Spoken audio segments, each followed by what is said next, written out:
అందరికీ నమస్తే. మొన్న కాంగ్రెస్ నాయకులు మాట్లాడుతున్న దాన్ని బట్టి ఒక మాట అన్నారు, దొంగే దొంగది. అసలు దొంగలు ఎవరండి? ఓట్లు వేసుకొని దొంగ హామీలు ఇచ్చి 5 సంవత్సరాలకోసారి వచ్చేటో అసలైన దొంగ. ఆ దొంగను మీరు నాయకుని ఎంచుకొని గ్రామంలో ఉన్న ప్రజలకు దొంగ హామీలు ఇచ్చుకుంటా మీరు ఏ అభివృద్ధి పనులు జరగకుండా కేవలం మీ నాయకుని పొగడ్తలు చేసుకునేటోళ్ళు మీరు దొంగలు.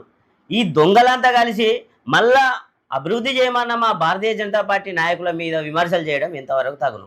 అవునా, దొంగలు అంటారు. సిగ్గు పోతుంది చెప్పుకుంటే. ఓ సిగ్గు మానం మీది. పరకాల ఆయన కేవలం ఎమ్మెల్యేనయ్యా బాబు, ఎమ్మెల్యే, మంత్రి కాదు, కేంద్ర మంత్రి కాదు. ఆయన 100 పడకల ఆసుపత్రి నిన్ననే సీఎంను తీసుకొచ్చి 100 పడకల ఆసుపత్రి ఓపెన్ చేసిండు. మంత్రి ఇక్కడ ఎన్నోసారి మంత్రి, మీ దొంగ మంత్రి ఎన్నోసారి అయిండే మంత్రి, 3వసారి దొంగ మంత్రి అయిండు. మీ దొంగ మంత్రికి ఏమైందా మరి?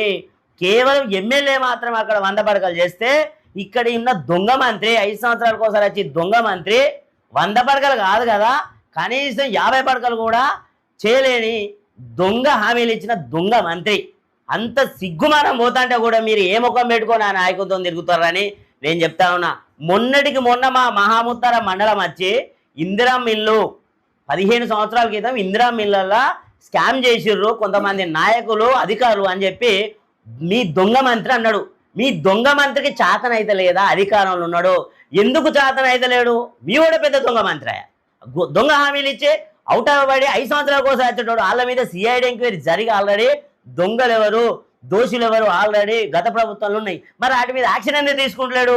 మీరు మీ నాయకుడు పెద్ద దొంగలు కాబట్టి వారి మీద కాదు ఎవరి మీద యాక్షన్ తీసుకుంటలేరు. మా నాయకుల మీద కూడా భూముల విషయంగా మీరు మాట్లాడారు. మీరే అధికారంలో ఉన్నారు, సిఐడి చేస్తారా, సిబిఐ చేస్తారా? మీ మంత్రి వచ్చి ఊరూరు ఓట్ల కోసం తినట భూములు మొత్తం కంచేసినట్టు చుట్టూ మొత్తం తిరుగుతాడా? ఎంక్వైరీ చేపి చేతన అయితే లేదు కాదు. కానీ దొంగలు ఎక్కడ ఓట్లు వేయించుకుంటావు, 5 సంవత్సరాలకు ఒకసారి పోతావు.